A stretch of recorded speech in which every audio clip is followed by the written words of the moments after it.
So ಈ ಏತಾಪಾತ ಆಟ ಏನಿದೆ ಇದನ್ನು ಬಹುಶಃ ಎನ್ ಡಿ ಎನು ನಿರೀಕ್ಷೆ ಮಾಡಿರಲಿಲ್ಲ ಅನಿಸುತ್ತೆ. ಈ ಪರಿಪ್ರಮಾಣದ ಏತಾಪಾತ ಆಟ ನಡೀಬೋದು ಅಂತ ಸದ್ಯಕ್ಕೆ. ಬಟ್ ಕೆಲವು ಕ್ಷೇತ್ರಗಳಲ್ಲಿ ಗೆಲ್ಲಕ್ಕೆ ಆಗದೆ ಇರುವಂತ ಪರಿಸ್ಥಿತಿಯಲ್ಲಿ ಮುನ್ನಡೆಯಲ್ಲ ಹೈದರಾಬಾದ್. ನಾನು ಅದನ್ನೇ ಹೇಳ್ತಿರೋದು, ದಕ್ಷಿಣ ಭಾರತದಲ್ಲಿ ಅವರ ನಿರೀಕ್ಷೆ ಪ್ರಕಾರದಲ್ಲಿ ಮತ್ತು ತಕ್ಕಂತೆಯೇ ನಡೀತಾ ಇದೆ ಎಲ್ಲ. ನಿಮಗೆ ಹೊಡಿತಾ ಇರೋದೆಲ್ಲ ಏಟವ್ರಿಗೆ ಉತ್ತರ ಪಶ್ಚಿಮ ಮತ್ತು ಲಾರ್ಜ್ಲಿ ಪೂರ್ವಾನುವೆ. ಪಶ್ಚಿಮ ಬಂಗಾಳ 27-14 ರಿವರ್ಸ್ ಇದೆ ಅಲ್ಲಿ ಇತ್ತು ಇವ್ರಿಗೆಲ್ಲರಿಗೂ ಎಕ್ಸಿಟ್ ಪೋಲ್ ಅಲ್ಲಿ. ಅವರೇ 25 ಇರ್ತಾರೆ, ಇವರೇ 13 ಇರ್ತಾರೆ ಅಂತ ಲೆಕ್ಕ ಇತ್ತು. ಹಾಗಿಲ್ಲ. For example take Punjab, N D ಎಗೆ 3-4 ತೋರಿಸ್ತಿದ್ರು. ಹೌದು ಸರ್. ಈಗ ಅಲ್ಲಿ 0 ಬರ್ತಾ ಇದೆ, 0 ತೋರಿಸ್ತಿದ್ದಾರೆ. ಡೆಲ್ಲಿ 7 ಕೇಳಿತ್ತು, ಅಟ್ಲೀಸ್ಟ್ ಈಗ 6-1 ತೋರಿಸ್ತಾ ಇದ್ದಾರೆ. ದಟ್ಸ್ ಎ ಡಿಫರೆಂಟ್ ಇಶ್ಯೂ ಅದೀಗ.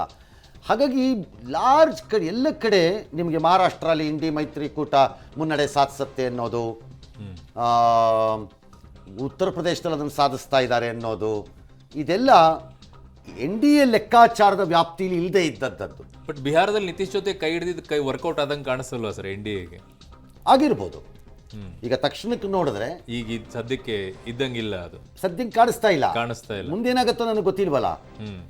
ಮಾರ್ಜಿನಲ್ಲಿ ಇದ್ದಿದ್ದು ಒಂಚೂರು ವ್ಯತ್ಯಾಸಗಳು ಕಾಣಿಸ್ಕೊಳ್ಬಹುದು, ಇರ್ಬೋದು. ಲೆಟ್ ಅಸ್ ಸಿ ಅದನ್ನ. ಇನ್ನೊಂದು 10 ಕ್ಷೇತ್ರ 15 10 ರೌಂಡ್ 8 ರೌಂಡ್ 9 ರೌಂಡ್ ಆದ್ರೆ ಗೊತ್ತಾಗತ್ತೆ ಅದು ಕ್ಲಿಯರ್ ಆಗಿ ಎಲ್ಲಿಗೆ ಹೋಗುತ್ತೆ ನಂಬರ್ ಅಂತ.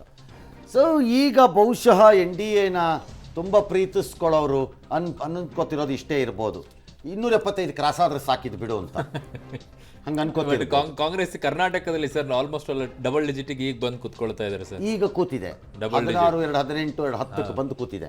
ಈಗ ಬಂದಿದೆ. That again will have to see ಅದು ಎಲ್ಲಿ ಬರ್ತಿದೆ ಅಂತ. ಯಾಕಂದ್ರೆ ಹಳೆ ಮೈಸೂರಿನಲ್ಲಿ ಕಾಂಗ್ರೆಸ್ ನಿರೀಕ್ಷೆ ಮಾಡಿದ ರೀತಿಯಲ್ಲಿ ಏರುಪೇರುಗಳು ಆಗ್ತಾ ಇರೋ ಹಂಗೆ ಕಾಣಿಸ್ತಾ ಇಲ್ಲ.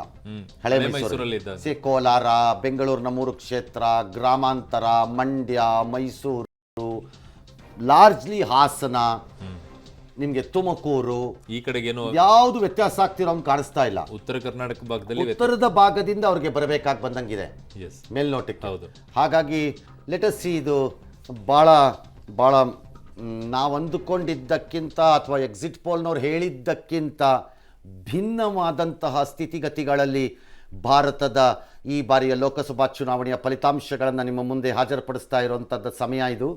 ಈಗ 10 ಗಂಟೆ 10 ನಿಮಿಷ ಹೆಚ್ಚು ಕಡಿಮೆ.